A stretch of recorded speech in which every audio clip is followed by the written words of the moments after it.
Hi friends, welcome back. अभी की news है कि ईरान ने रोका भारत का तेल, फिर भारत ने जो किया उसे देख दुनिया हुई हैरान। अच्छा, तेल रोका, चलो देखें क्या हुआ है। वीडियो शुरू करते हैं। वीडियो शुरू करने से पहले अगर आप चैनल पर नए हो और आपने अभी तक सब्सक्राइब नहीं किया तो जल्दी से पहले सब्सक्राइब के बटन और बेल आइकन को क्लिक कर लो ताकि आपको हमारे सारे न्यू वीडियोस के नोटिफिकेशन मिल जाए जैसे हम अपलोड करें। अगर आपको वीडियो पसंद आता है प्लीज लाइक एंड शेयर। चलिए शुरू करते हैं। तो जब से इजराइल और ईरान के बीच जंग की शुरुआत हुई है तब से इंडिया का टेंशन बढ़ना शुरू हो गया है, क्योंकि देखा जाए तो ईरान दुनिया भर में कच्चे तेलों को सबसे ज्यादा निर्यातक देश है। और अब यह खबर निकल कर आ रही है, इजराइल और ईरान जंग की वजह से इंडियन ऑयल सिक्योरिटी के ऊपर एक बहुत बड़ा खतरा मंडरा रहा है और इसकी वजह इंडिया की इकोनॉमी पर डायरेक्टली असर पड़ने वाला है। और जब से इसके बारे में ईरान को मालूम पड़ा है कि हमारे और इजराइल के बीच शुरू हुई जंग की वजह से इंडियन ऑयल के ऊपर सीधे सीधे असर पड़ रहा है, तब से ईरान चाह रहा है कि चलो अब इंडिया को भी इस युद्ध में शामिल कर लेते हैं। और देखा जाए तो हाल ही में ईरान ने इजराइल के ऊपर 180 मिसाइल से भी ज्यादा हमला किया है। इसके बाद मिडिल ईस्ट में काफी ज्यादा तनाव देखने को मिल रहा है और इसके बाद यह खबर निकल कर आ रही है कि इंडिया ने अपने 3 युद्धपोत को तुरंत ईरान के बंदरगाह पर भेज दिया है और अब इंडिया बहुत जल्द कुछ बड़ा एक्शन लेने वाला है। दोस्तों, आखिर में क्या है पूरी अपडेट, चलिए इस वीडियो में पूरी गहराई से समझते हैं। लेकिन आगे बढ़ने से पहले वीडियो को लाइक करके चैनल सब्सक्राइब कर लें। ये आपके लिए 1 सेकंड का काम है लेकिन हमारे लिए बहुत बड़ी उपलब्धि है। दरअसल अभी के टाइम में ईरान और इजराइल के बीच युद्ध जैसी स्थिति देखने को मिल रहा है और दोनों की दोस्ती इस कदर पहुंच चुकी है कि कभी भी दोनों के बीच बड़ी जंग हो सकती है। अब ईरान और इजराइल की जंग के बीच एक बड़ा आफत आ गया है और इस युद्ध में इंडिया को न चाहते हुए भी घसीटने की कोशिश किया जा रहा है और इंडिया के साथ कुछ ऐसी परिस्थिति भी है जिसके कारण डायरेक्टली नहीं तो इनडायरेक्टली अब इंडिया कुछ बड़ा कदम उठा सकता है। दोस्तों, ये बात तो आप जान लीजिए कि अमेरिका हमेशा से ही ईरान को दुश्मन की नजर से देखता है और हाल ही में जब से इजराइल के पर ईरान ने लगभग 180 मिसाइल छोड़ा है और इसके बाद से अमेरिका को एक मौका मिल गया है, क्योंकि अमेरिका और इजराइल दोनों ही आपस में दोस्त है, जिससे अब अमेरिका भी इजराइल से मिलकर जवाबी हमला के लिए तैयार है। और अब यह खबर निकल कर आ रही है कि ईरान की जो अच्छे ऑयल स्टोर टैंकर है उसे मिसाइल से उड़ने की बात अमेरिका और इजराइल के बीच चल रही है और अगर ऐसा होता है तो इंडिया की इकोनॉमी पर डायरेक्टली असर पड़ने वाला है। यानी कि दोस्तों, अमेरिका और इजराइल दोनों देश ने मिलकर सीधा ईरान के ऑयल स्टोर पर टारगेट कर लिया। यहाँ तक बातचीत हो रही है कि ईरान जो कच्चे तेल निकालने के लिए जितने भी मशीन लगाया है उसे भी मिसाइल से उड़ा दो। और अब इजराइल के प्रधानमंत्री बेंजामिन नेतन्याहू ने ईरान को चेतावनी देते हुए कहा है कि मिसाइल छोड़कर ईरान ने बहुत बड़ी गलती कर दी है, अब इसका खमियाजा भुगतना पड़ेगा और जवाबी कार्रवाई के लिए ईरान तैयार रहें। जल्द ही इजराइल अमेरिका के साथ मिलकर कुछ बड़ा कदम उठा सकता है।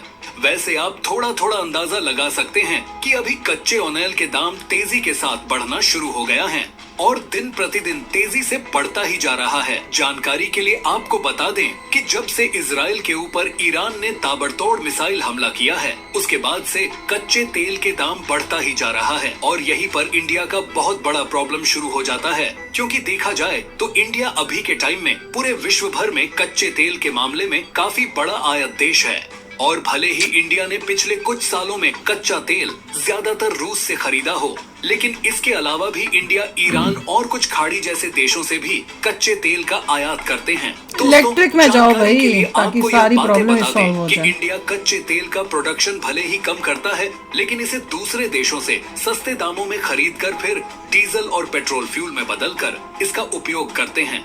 और इसका उपयोग सिर्फ इंडिया में ही नहीं किया जाता है बल्कि इंडिया इसे दूसरे देशों में निर्यात करके खूब सारा पैसा भी कमाई करते हैं और पड़ोसी देशों के साथ साथ यूरोपीय देशों को भी इंडिया इस तेल को सप्लाई करते हैं, क्योंकि इंडिया एक ऐसा देश है जो कि अभी के टाइम में कच्चे तेल का प्रोडक्शन नहीं करने के बावजूद भी पूरे विश्व भर के देशों से काफी कम कीमत में पेट्रोल और डीजल दूसरे देशों को निर्यात करता है। और इसलिए यहाँ पर इंडिया का टेंशन शुरू हो जाता है, क्योंकि देखा जाए तो ईरान के ऑयल इंफ्रास्ट्रक्चर पर अगर इजराइल हमला करके बर्बाद कर देता है तो इंडिया के ऊपर बहुत बड़ा असर पड़ सकता है।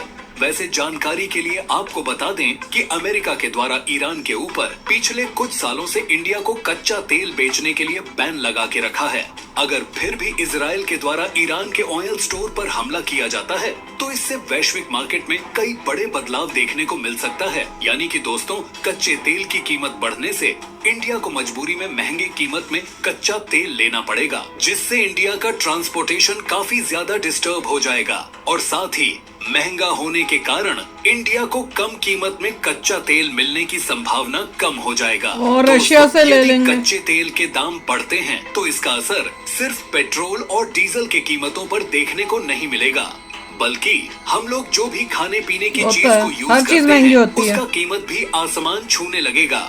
और इसका अंदाजा शायद आपको लग भी रहा होगा, क्योंकि अभी के टाइम में बहुत सारे प्रोडक्ट की और अभी इंडिया में क्या हाल ही में कुछ महंगाई हुई है क्या? इंडिया ज्यादातर खाने पीने की जो प्रोडक्ट को यूज करते हैं उनको ट्रांसपोर्टेशन के जरिए से ही लाया जाता है। सब कुछ महंगा हो जाता है, पेट्रोल महंगा हो जाता है। प्रोडक्ट ऐसे भी हैं जो कि दूसरे देशों से आते हैं और इसकी कीमत दोगुनी हो जाएगी, जिससे इसका असर इंडिया के अलावा कई सारे देश के ऊपर देखने को मिलेगा। और इसी बीच ईरान चाह रहा है कि इंडिया हमारी कुछ हेल्प करे, क्योंकि देखा जाए तो अभी के टाइम में बातचीत करके रुकवा दे। ईरान और इजराइल दोनों ही देशों के साथ अच्छे से हैं। वैसे जानकारी के लिए आपको बता दें कि ईरान विश्व का एक बहुत बड़ा कच्चे तेल का निर्यातक देश है और ईरान की जो भी कमाई होती है वह ज्यादातर कच्चे तेल निर्यात करके होती है। और यदि अमेरिका इजराइल के साथ मिलकर इसे बर्बाद करने में सफल हो जाता है तो शायद अमेरिका को थोड़ा सा खुशी मिलेगा, क्योंकि देखा जाए तो अमेरिका में भी थोड़ा बहुत कच्चा तेल का प्रोडक्शन होता है और अमेरिका हमेशा से ही सबसे बड़ा रिफाइनेशिव पेट्रोल और डीजल की कीमत को बढ़ाकर कमाई करने की कोशिश में लगा रहता है।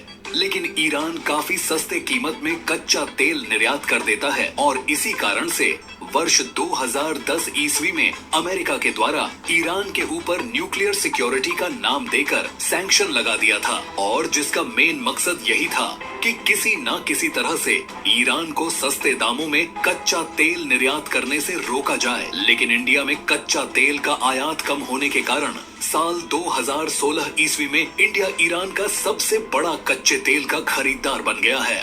और जब से ईरान और इजराइल के बीच जंग शुरू हुई है तब से अमेरिका मौके का इंतजार कर रहा है कि अगर ईरान कुछ गलती करता है तो इसके मेन मार्केट को ही उड़ा देंगे। और अब ईरान ने इजराइल के ऊपर 180 से ज्यादा बैलिस्टिक मिसाइल को छोड़कर बहुत बड़ी गलती कर दी है। इसके बाद अमेरिका इजराइल के साथ मिलकर अब कुछ बड़ा करने वाला है। वैसे आपको क्या लगता है, अगर ईरान और इजराइल के बीच आगे भी जंग जारी रहता है तो इंडिया किसका साथ देगा? अपनी राय कमेंट करके जरूर बताइएगा। अब मिलते हैं एक नए टॉपिक के साथ। बताओ कि भारत किसका साथ देगा, ईरान का कि इजराइल का? मतलब मैं वैसे देना किसका साथ चाहिए ये पूछूंगी, किसका साथ देगा तो मैं कहूंगी किसी का भी नहीं, हम न्यूट्रल बैठे रहेंगे। पर देना किसका चाहिए वो कमेंट सेक्शन में लिखो। मेरे हिसाब से देना चाहिए इजराइल का साथ। और मुझे याद है कि हमारे टाइम में भी ईरान और अमेरिका की जब न्यूज़ आती थी, मुझे याद आ रहा है बचपन में, तो ये प्रोजेक्ट किया जाता था कि यूएसए जो है वो ईरान के एमी पीछे पड़ा हुआ है, क्योंकि उसको ये तेल तूल जो है उसको कंट्रोल में करना है। अब मुझे याद आ रहा है बचपन में, तो मेरे को भी तब लगता था यार ये अमेरिका तो बड़ा गंदा है, ये तो हर जगह पे अपनी दादागिरी करता है। पर जैसे जैसे बड़े हुए और न्यूज़ सुनी तो पता चला क्या ये ईरान करता क्या है, वो अब नज़र आ रहा है कि भैया देखो उसने हमास क्रिएट किया, हिजबुल्ला क्रिएट किया, कैसे इजराइल के पीछे पड़ा हुआ है। और अभी लेटेस्ट न्यूज़ इससे बड़ी क्या है जो एविडेंस कि इनको क्रिएट करके इनोसेंट लोगों को, जो हमास ने इन्हीं का पैदा किया हुआ हमास, उसने इनोसेंट जो बच्चे बूढ़े लेडीज उनके साथ दरिंदगी जो की इजरायलीज के साथ, वो कौन भूल सकता है। और उसके बाद अभी भी लेटेस्ट ईरान ही मिसाइल्स फेंकी जा रहा है, अभी भी चुप नहीं बैठता, मिसाइल्स फेंक कर इजराइल से पंगे ले रहा है। तो अब इजराइल जो है, क्योंकि वो उसके पास इतना अच्छा सिस्टम है अपने आप को प्रोटेक्ट करने का, वो बचा हुआ है। अगर ना होता तो ईरान ने तो एक एक इजरायली को खत्म कर दिया होता, इजराइल को ही खत्म कर दिया होता। तो वो सोचो कि कर क्या रहा है ये ईरान, उसका इंटेंशन क्या है? उसका इंटेंशन है वहां पूरा इजराइल को खत्म करना। तो अगर इजराइल वापस अटैक करेगा तो बिल्कुल ठीक करेगा।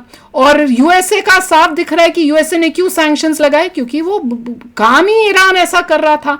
तो वो सब जो बातें मैं अब रियलाइज हो रही थी कि इंडिया में जब बैठी थी, छोटी थी, तब ये दिखता था कि यूएसए बहुत ही खराब है और ये ऐसी सैंक्शंस लगाते थे सबको अपने कंट्रोल में लाने के लिए। पर अब पता चलता है कि भैया ईरान ही गड़बड़ वाला है, करता है तो वही काम, ये काम कर रहा है। तो न्यूक्लियर के ऊपर तो अटैक करना सबसे इंपॉर्टेंट है, ताकि इसके पास ये पावर ना आ जाए, क्योंकि अगर इसके पास ये पावर आई तो इसने इजराइल के ऊपर सबसे पहले यूज करना है। और जो हमास जैसी ऑर्गेनाइजेशंस को पालता है वो तो वर्ल्ड के लिए थ्रेट हो गई वो कंट्री। तो एनीवे, आप बताओ इंडिया जो है उसको किसका सपोर्ट देना चाहिए, देगा नहीं देना चाहिए, वो कमेंट सेक्शन में जरूर लिखना। तो चलो यार चलते हैं, मिलेंगे नेक्स्ट वीडियो में बहुत ही जल्द। Till then take care and bye bye. तो अगर आप मेरे इस चैनल पे नए हो तो जल्दी से सब्सक्राइब के बटन को हिट करो और बेल आइकन को क्लिक करो, ताकि आपको मेरा जब नया वीडियो मैं लगाऊं आपको उसके बारे में जल्दी से पता चल जाए।